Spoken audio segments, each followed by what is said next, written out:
Welcome to GraceStory Podcast. We're here to connect you with education, resources, and community that equip you for the journey of restoration. My name's Nate Davison, and I'm your host here at GraceStory Podcast. I'm so glad that you've joined us because we have a great show today talking about everything adverse childhood events or experiences and ACE scores. What do they mean? What do they mean for me on my journey of restoration? And I tell you what, it's a lot to break down. So we had to go out and get an expert, and we have on the show today Shanda Sugg. She is the owner and counselor at Labors of Love Counseling and Consulting. She's also the host of Labors of Love podcast, a podcast that just gets real about mental health, trauma, relationships. They interview guests asking about their labor of love and explore how they are impacting their community with that labor of love. You can look at that on any Apple podcast or anywhere you really get your podcast to listen today. Lots of good resources. LaShonda, how you doing today? You know, Nate, I'm doing okay. There's a lot going on in the world, and so I will be honest and say that I am significantly impacted, but I have been using my skills and my tools that I teach other people, and so with that, I'm able to show up fully authentic and be present. So thank you for having me. Absolutely. It's our pleasure. And, you know, I like that. Authenticity, using the tools. We're all about that here at GraceStory Community, the ministry rather, breaking things down so we understand them and then equipping ourselves to actually deal with it because life is not going to stop. So ACE scores. Let's just jump right in. And this is very timely for any time, but especially now. Adverse childhood experiences. What is that exactly? Yeah. So to give kind of a little history of how we have come to measure and look at adverse childhood experiences, we have to go back to the mid-90s.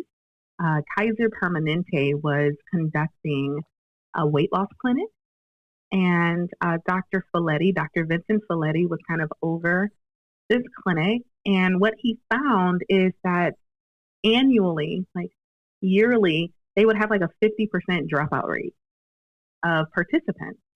And it wasn't that the participants weren't losing weight. They actually were losing weight, but then they would drop out of the program.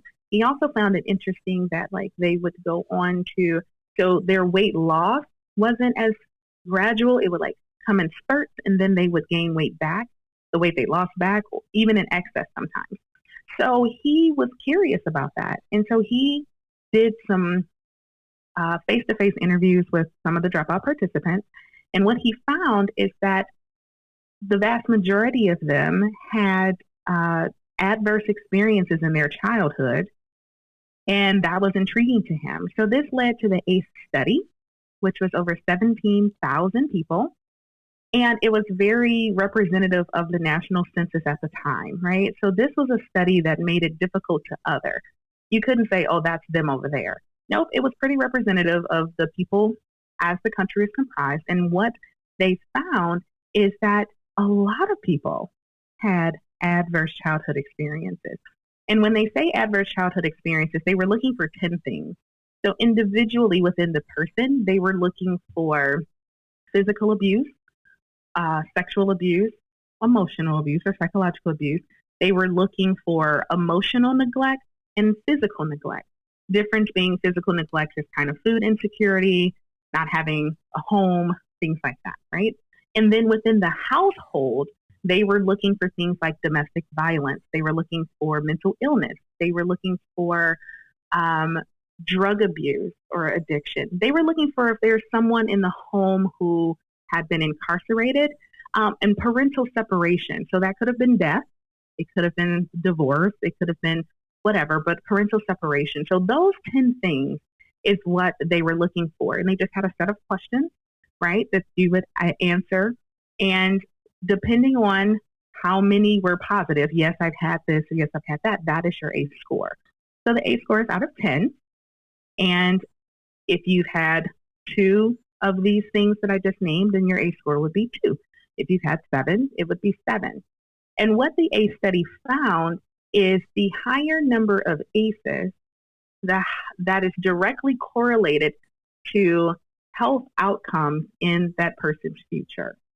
And so comparative to a person who has 0 ACEs, a person with 4 ACEs may be more likely to engage in smoking, alcoholism, COPD, diabetes. So it wasn't just behavioral health outcomes, it was also medical health outcomes.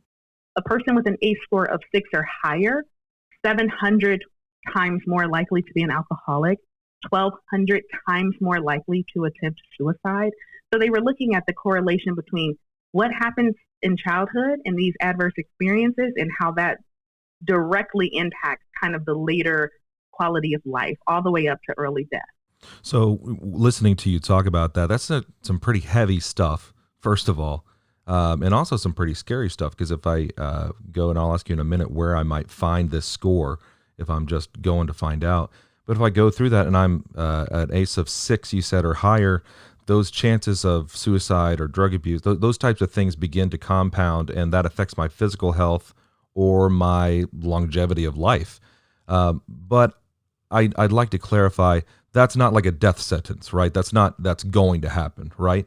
That is correct. And to tease it out a little bit more, we have a tendency sometimes to think that these experiences inform our behavior, and then our behavior then leads to these health outcomes.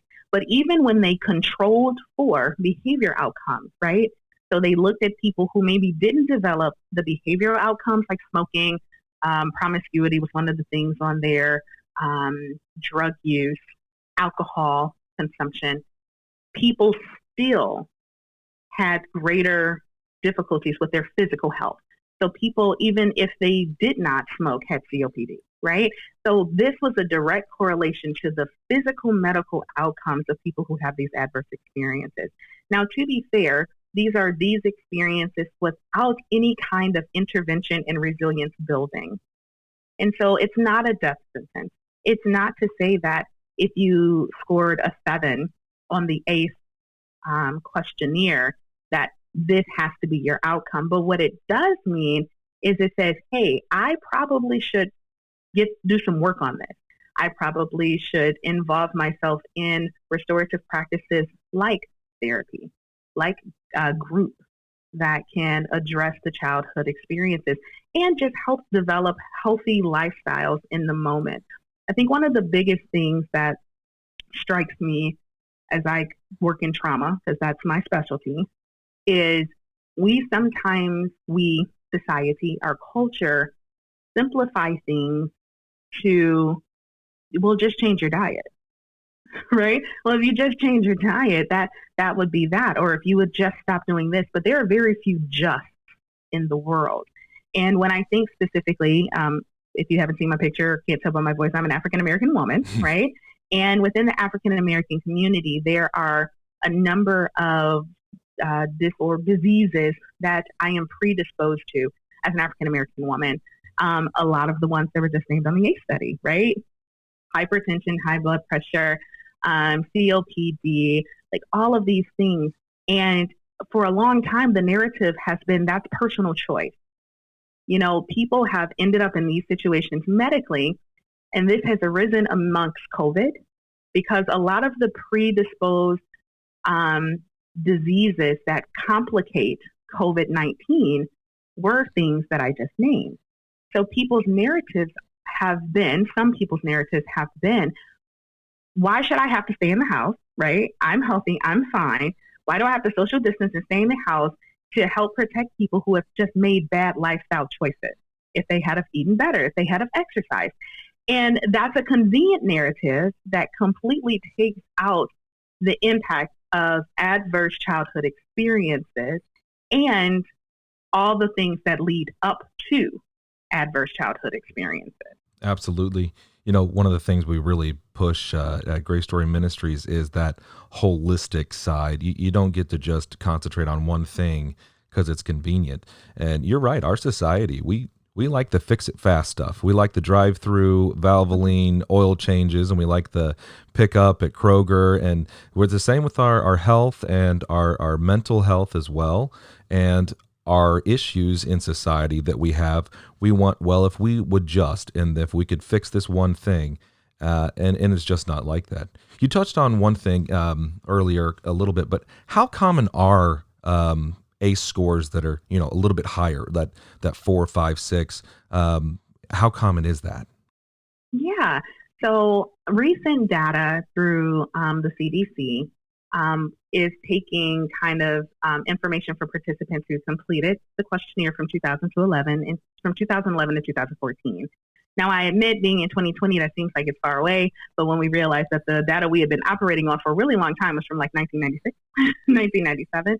And what this has said is that of all the participants, 38% of the participants who took the questionnaire had 0 ACEs. Okay. So what that's telling you is, look at me, quick math, 62% of people have at least one ACE, right? One adverse childhood experience, which is going to directly correlate to later outcomes in life. 24% had one ACE, 13% had 2 ACEs, 9% had 3 ACEs, and then 16% had 4 or more. Also realizing that, ACEs kind of travel in pairs. They're grouped together. It's, and so it is, as we see this happening, not uncommon for people to have more than one, even though 24%, of people, there are more people who don't have any than who just have one, because usually they're combined together, if that makes sense. Oh, yeah, that does make sense. Now, are there certain populations or age group, or who are there people that are greater risk, is what I'm trying to ask for this? Yeah, absolutely. And so for that question, I'm going to reference, if you are interested in learning more about this, it's tons of information out there, but the CDC website is going to be your best bet. And we'll put a link in the show notes for that. Absolutely. Yeah, accurate information. And so there was a pyramid that started with ACEs on the bottom, adverse childhood experiences, and then this pyramid went up to the top to talk about like the impact of those adverse experiences throughout the lifespan. What I very, very much appreciate is starting, I believe it happened this year. When I first saw it, it was in January. So very recently, they have amended this triangle to include what comes before adverse childhood experiences. And the 2 parts of the pyramid that's under that, the foundation, is historical trauma or generational embodiment. So when we talk about, is there a higher risk? Yes, there is a higher risk for people and peoples who have experienced historical trauma, who have this generational embodiment, because trauma lives in the body. Not sure, this has been said before, but many people think that trauma is a head thing. If you can just forget about the past, if you can just get over it, then you can move forward. Not true. Trauma lives in the body. And so when your mind forgets, your body remembers. I want to give a reference to a book called The Body Keeps the Score by Bessel van der Kolk, an amazing book that talks about how trauma is stored in the body. And so, yes, historical trauma, or this generational embodiment of trauma. And then above that is social conditions. Social conditions, or kind of this local context. So who's more at risk of having higher ACEs? People and peoples who have experienced historical trauma that leads to social conditions that result in adverse childhood experiences. In this country of America, that would be African Americans, Latino, Latinx. It would be your Native Americans. It would be people living in poverty, right? So there is this racial disparity, but there is also this economic disparity, which sometimes they overlap, for sure. But these are the historical experiences and the social conditions that lead to those adverse childhood experiences, the 10 that I named before. Absolutely. And just, I know this is anecdotal, but, I've worked in 2 different inner city level 1 trauma centers, the emergency department.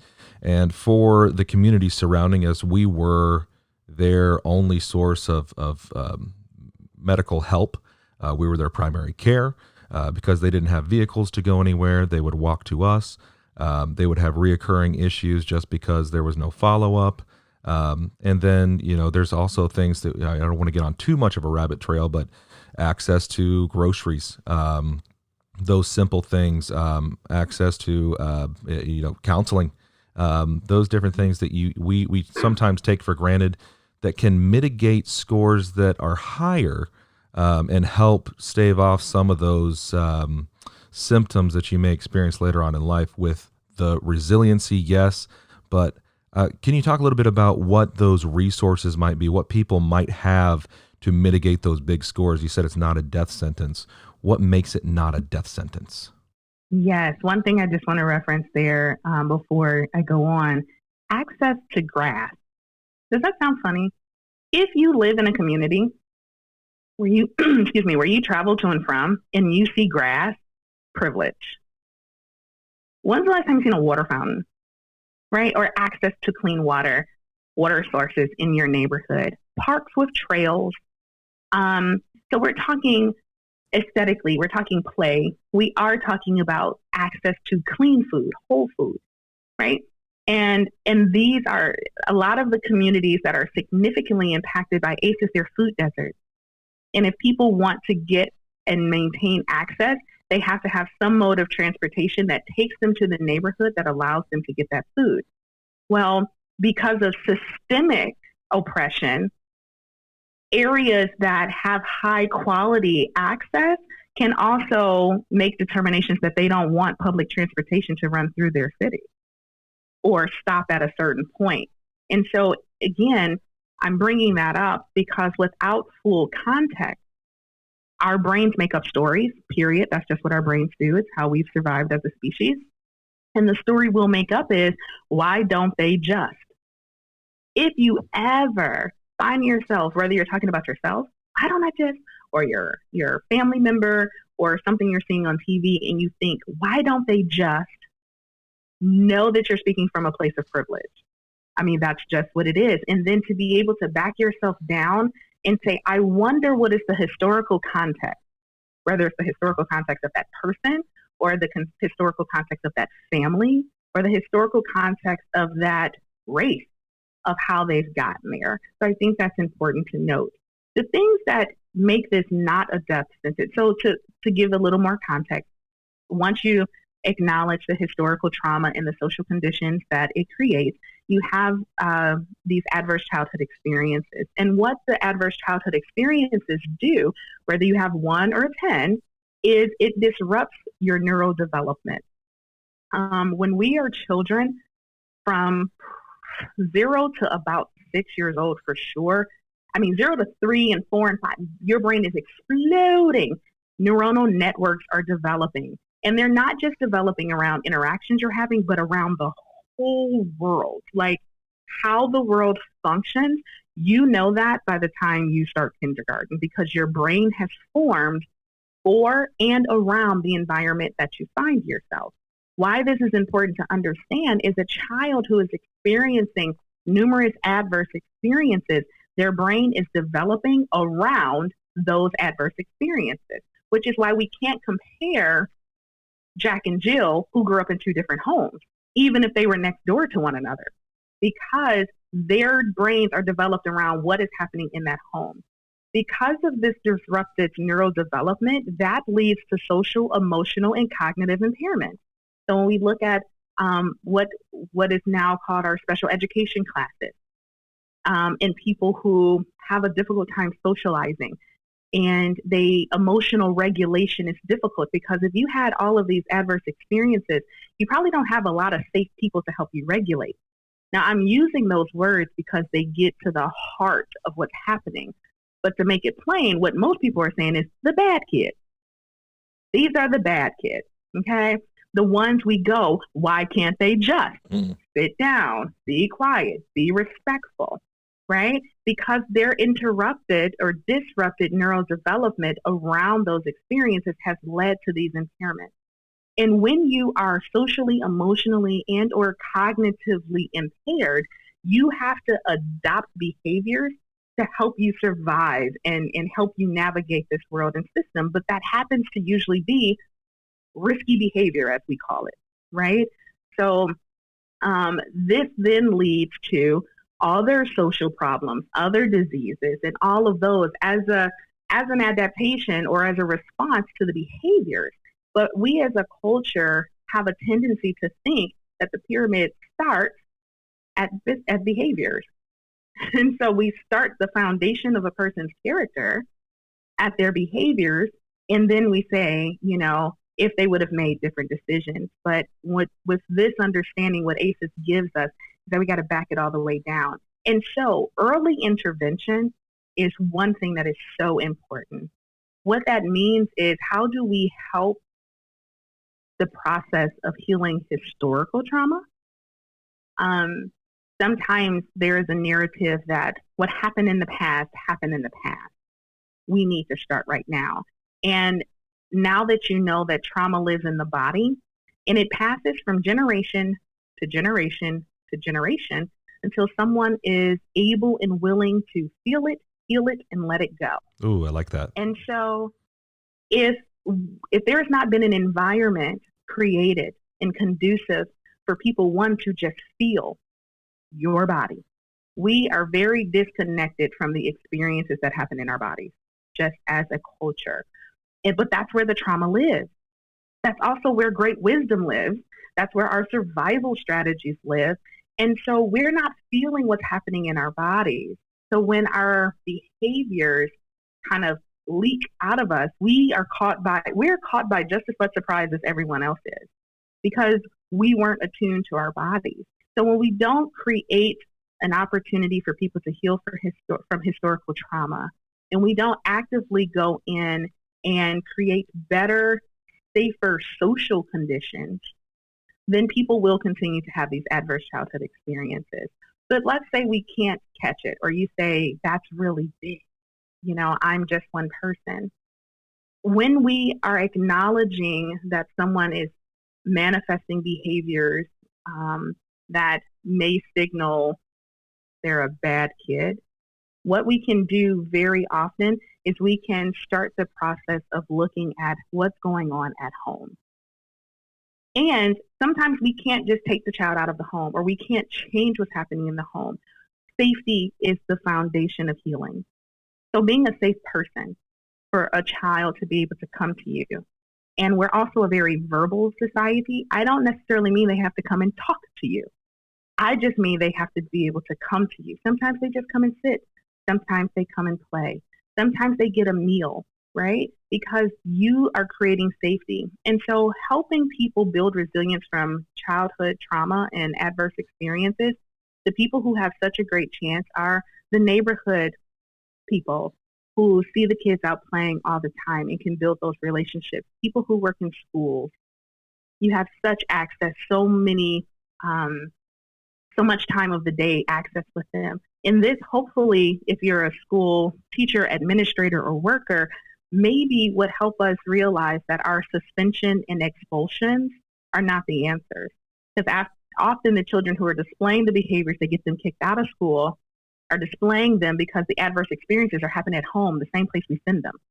And when they can't be safe at home and they go out on the street, right, to adapt these behaviors to help them cope, we continue to villainize them instead of creating the safety within the scope of the school or the community center.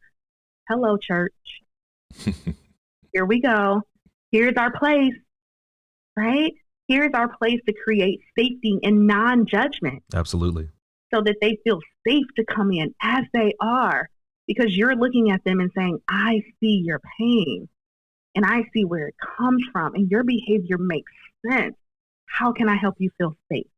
So when we as the church, I'm in here too, right? When we stop isolating people because of their behaviors and we bring them in because we see that that is just their language for pain, we start helping people build resilience. And really, where else would you want people to be but in the church, which is where safety should be?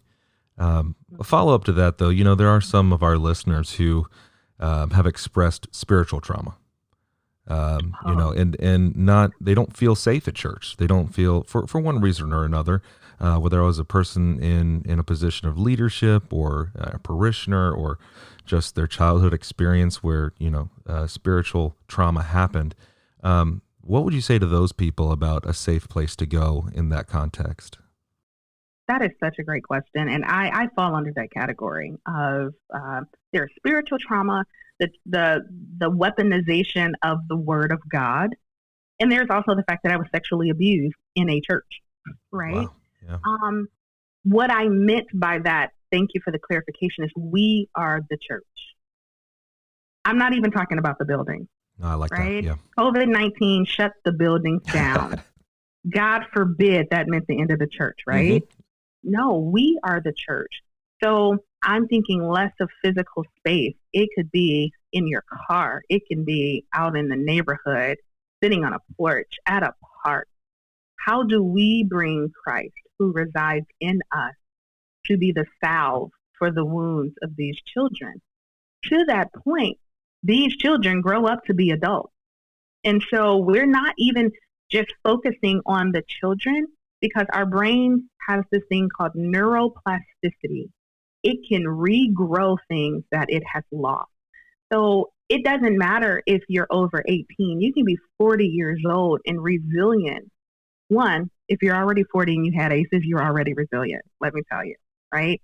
Sometimes you just need help with people to point out your resilience, but you can still grow those things. So there is no time frame on when people can begin to heal and build resilience from these ACE scores. And with that, I am very thankful. It makes me also want to point out this thing that drives me crazy, that people attribute to God or the Bible, and it ain't there. Well, I can't help nobody if they're not willing to help themselves. Yeah. Or the one that really drives me crazy, God helps those who help themselves. It ain't biblical. It's not in there. No. That ain't grace, right? So what I'm thankful for is that despite the things that I would go through, Christ died. And then he put us in positions of being his people, called to love above all, to be able to pull people in and help them experience his love through us. And so that's how we help people build resilience. Really safe relationships with others is one of the top five, the top five resilience factors that help people overcome their experiences and not go on to recreate them. So never take for granted the time you spend with people, because you are helping them build resilience. Man, you are touching on so much stuff that is just making me bounce over here in my seat because, first of all, GraceStory, it's what we're about. We're coming as we are. I can't do this on my own. I need help. I need community. I need connection. I need equipping. I know there's a need, and here I am in a safe environment. So, man, you're touching on that. That's everything we're about. I love it. Taking this a step further for the adults, because we talked a little bit about what it's like growing up, who this affects, who's at greater risk, trying to understand the context about this. The people that might take the score, and you said there's ones, twos, things like that. It's not so bad, right? It's not so bad. What about those people who are like, my family's good now. We get along, or that person that may have caused this, I just avoid them.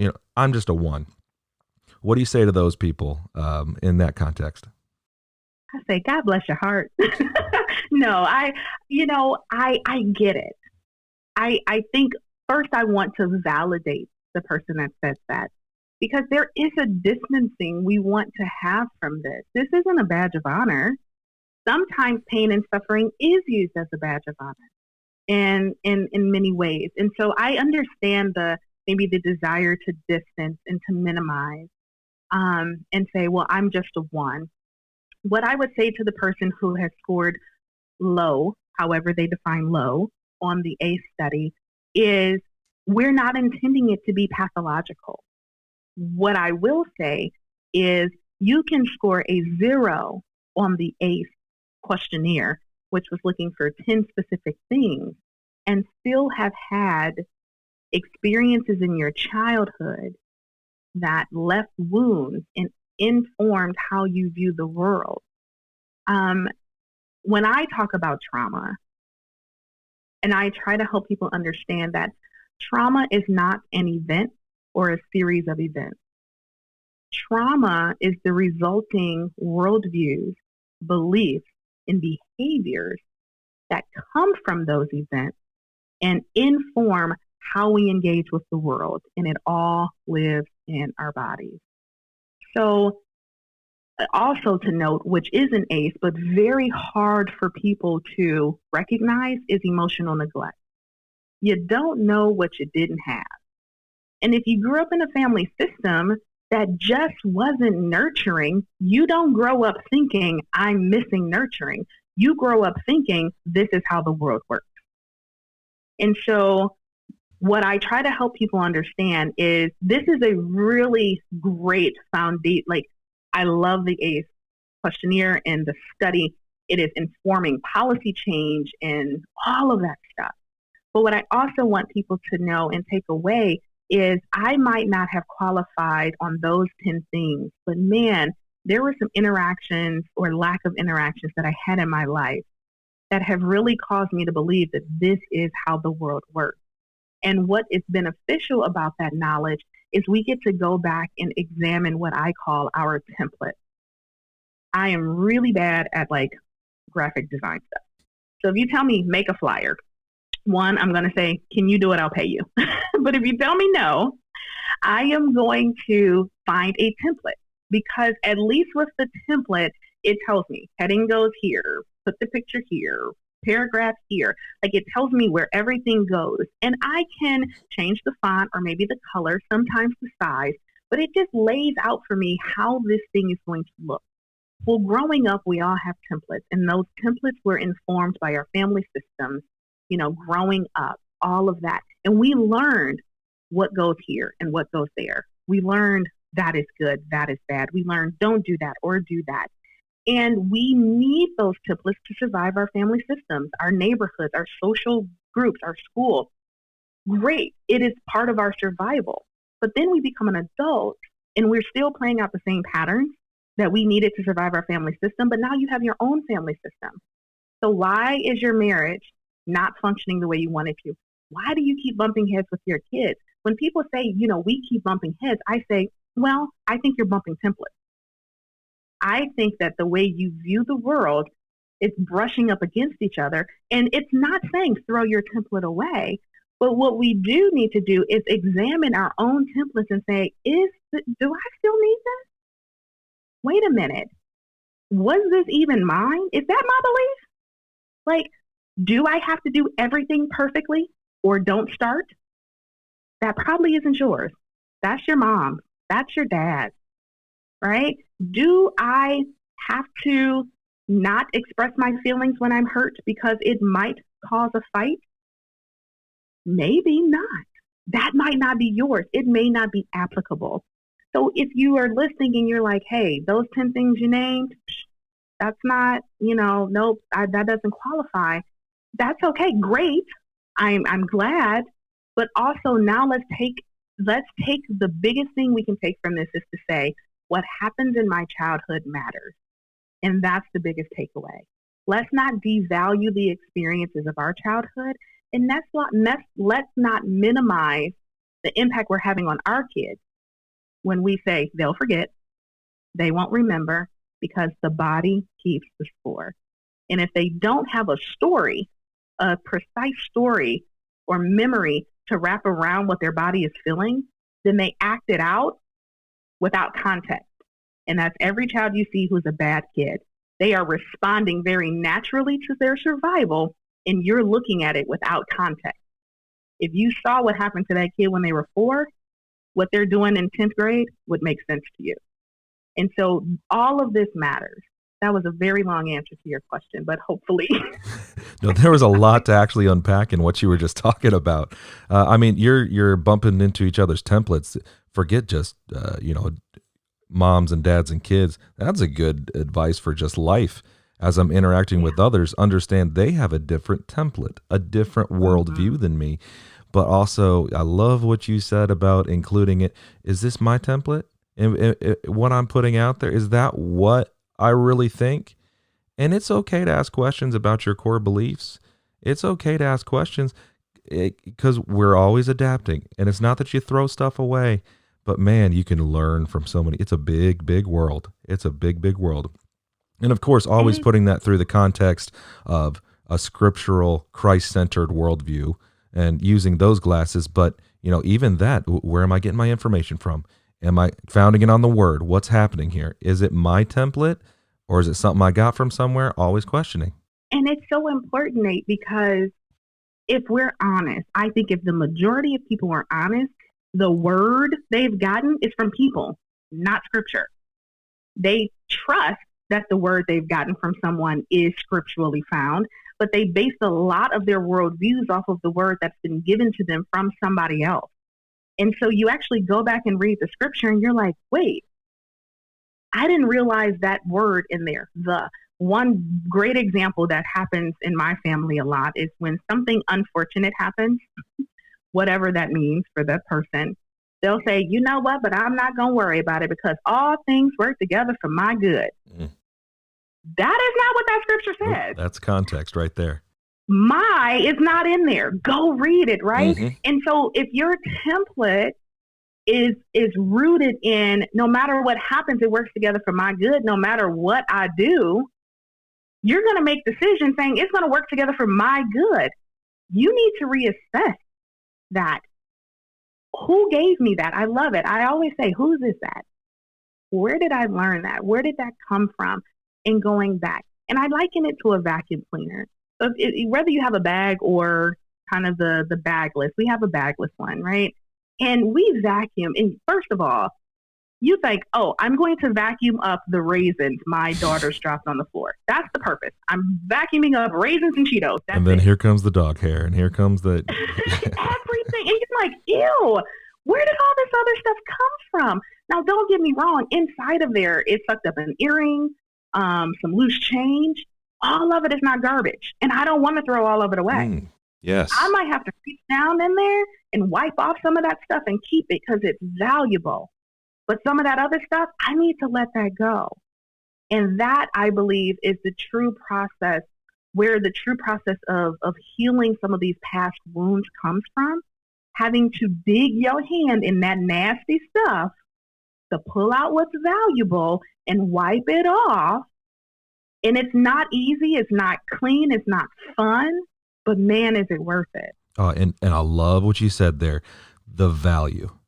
The value is still there. It never left. It's just There's going to be some work.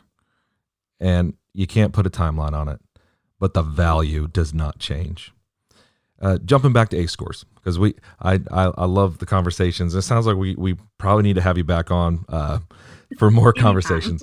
But ACE scores, how important, as a licensed professional, a licensed counselor, how important would you say to the layperson it is to take? Is it important for me to take this score? Because frankly, as a medical professional and having some training on this, it can be re-traumatizing just to take the test for some people, because you got to bring up, okay, did this happen? Did this happen?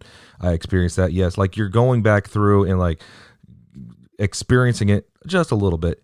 How important is it to take this test?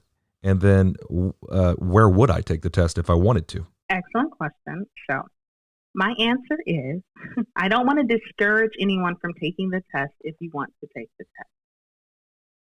My viewpoint, and it's a little radical, but I'm working really hard in the way I can, is I truly believe that being trauma responsive is like a universal precaution. A universal precaution is like washing your hands, right? And I used to use other examples, but I don't have to now. I have COVID. COVID has influenced a lot of my examples, right?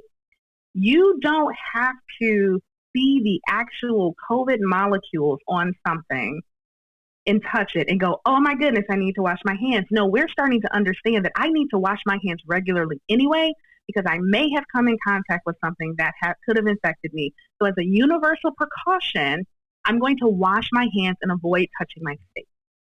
The ACE score is where the ACE score and questionnaire, I think, is very valuable, are places like schools and the emergency room and all these places when people are trying to figure out how do we support this person, right?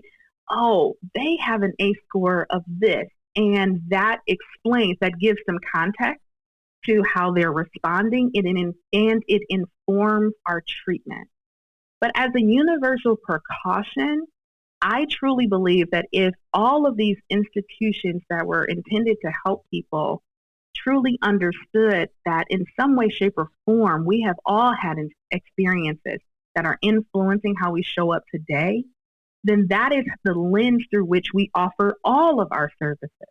It can be traumatic, I think, for people to take this questionnaire, because one question may be, did I have a mother figure or someone in my life, I can't remember how it's worded, but that could really send someone into this, grief, shame spiral, or all of these different things.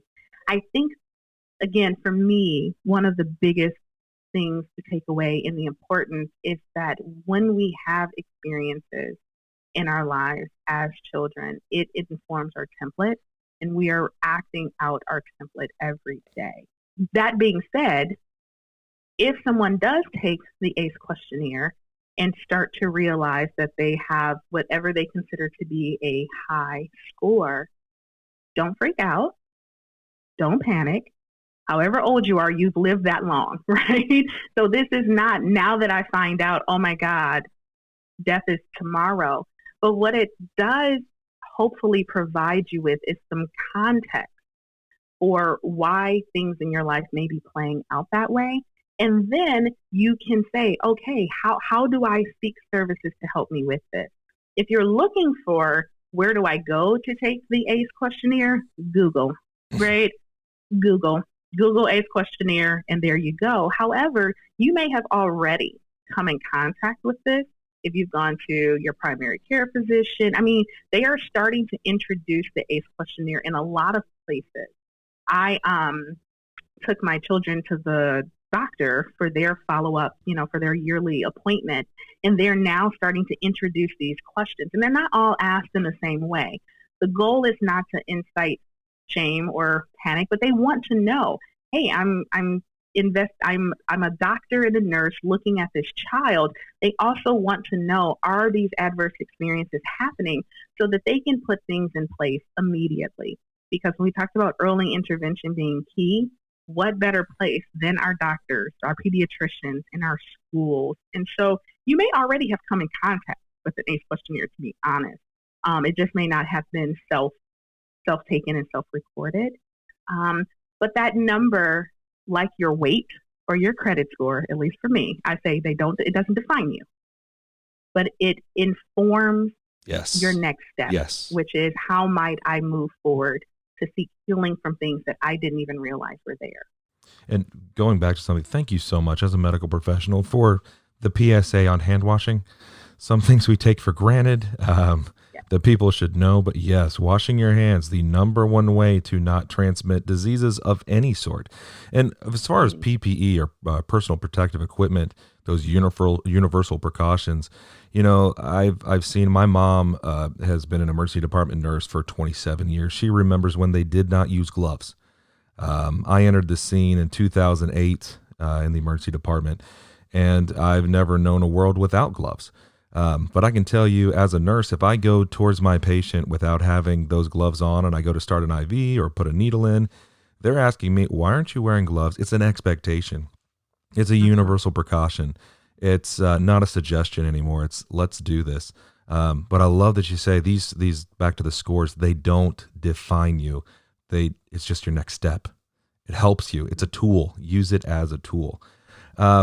So what that next step, what is that? I know my score.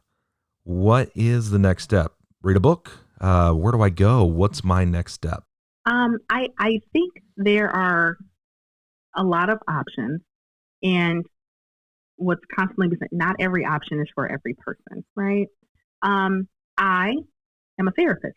I highly advocate that therapy is a wonderful, fantastic tool to help explore these past experiences and continue to build upon the resilience that you have. But there are a number of barriers for some people to therapy: financial, time, stigma. right? And so with that, what I would say is foundational is community and relationship. And so that may be a local church. It may be a group. It may be a group within your local church.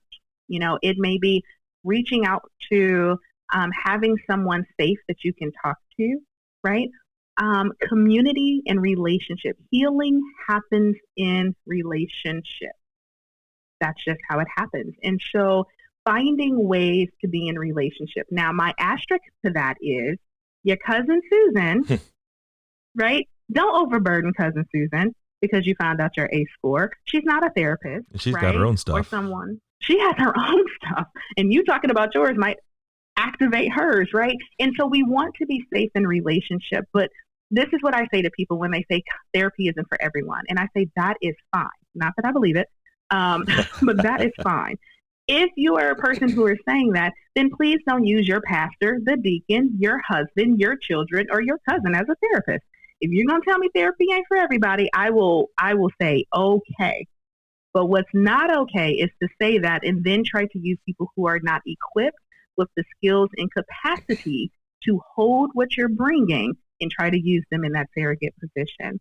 There are a lot of books that are helpful. And so just being able to, I recommended The Body Keeps the Score. There is a book called Gifts from a Challenging Childhood by Jan Bergstrom. So that can be very, very helpful. And so there's a number of books that you can read. Even if you say therapy is not for me, reaching out for a consultation to a therapist may be at least a helpful way to say, hey, I got this ACE score. Can you please recommend some resources so that it's more specifically attuned to your personal needs? And so I offer these generally, but I will, I can't speak for everyone, but for me, I offer a free consultation, right, for potential clients. And I've had some people who say, I just kind of need help with where to go next, right? That's part of what we're here for, to point you in that direction, because the key is you're not in this alone. Do not underestimate the power of prayer and your spiritual walk. But I caution you not to fall into maybe this narrative that that's all I need, right? I think that there are a lot of things that can be additive and complementary and supplementary to your spiritual journey and walk that are very Christ-centered and Christ-led, that can help you get that healing. There are those of us who are true believers who practice therapy. And so you can be very selective with whom you work with and things like that. But I would say those are some good starts. Absolutely. I agree 100%. God's given us some specific tools to be used correctly, but he's also gifted some people that have dedicated their lives professionally to be able to walk us, through our journey of restoration and help walk with us. Now, the one question we had from our, and this will be my last question for you, we had from one of our listeners, they messaged us and asked, what are some tips for how to have a healthy mindset while I'm healing from trauma? You're going through a negative time, a deep time, a hurtful time. What are some tips for me to have a healthy mindset to get through that trauma as I heal? Oh, that's whoever asked that question, that's an awesome question. I love it. So I will say a couple of things. One, our brains are naturally oriented toward the negative. Why? Because our brain's top 3 priorities are to keep us alive, keep us safe, and help us avoid pain. And so with those 3 things in mind, we will notice the negative thing because that could be dangerous. So part of a healthy mindset is one, intentionality. We have to intentionally set our mind towards healthy and positive because it's going to err on the side of caution and danger. 2, gratitude. Gratitudes are a foundation to helping yourself have a healthy, positive mindset.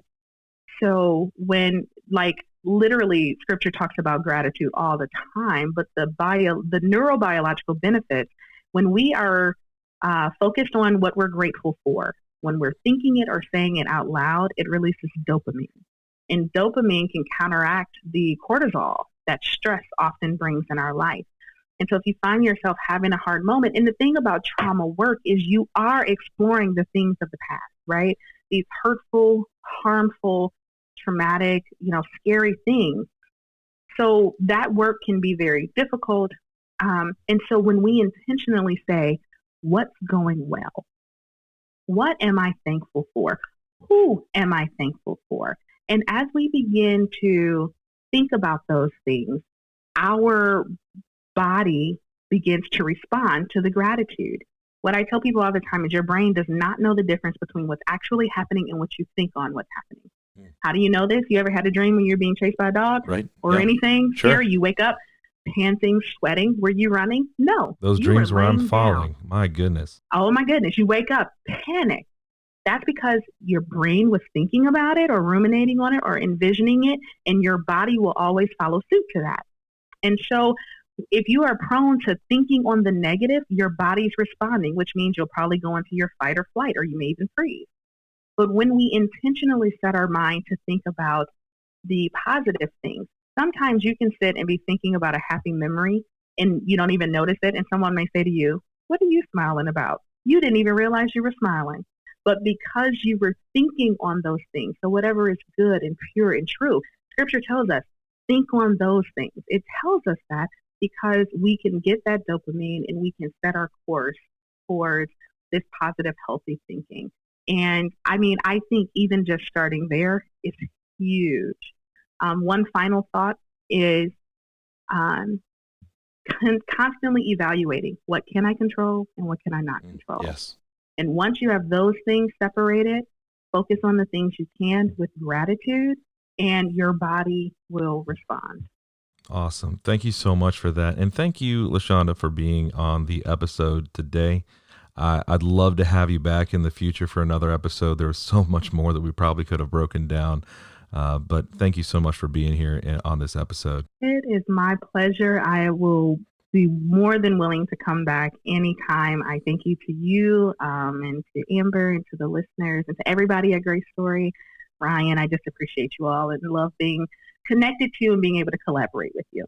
Awesome. If you haven't already headed over to the GraceStory community page, LaShonda did a live instructor session on there about grounding, and really that follows up with what she said about being intentional and being in tune with your body and what you're feeling. So if you haven't already, head on over to the GraceStoryMinistries.com. That GraceStory community page is exclusive for our GraceStory Ministry subscribers. So go over there and subscribe with your email, and you can join in on all the conversation. New experts every other week. Well, we're going to be back in 2 weeks with more for your journey of restoration. Thanks for joining us. We'll see you next time.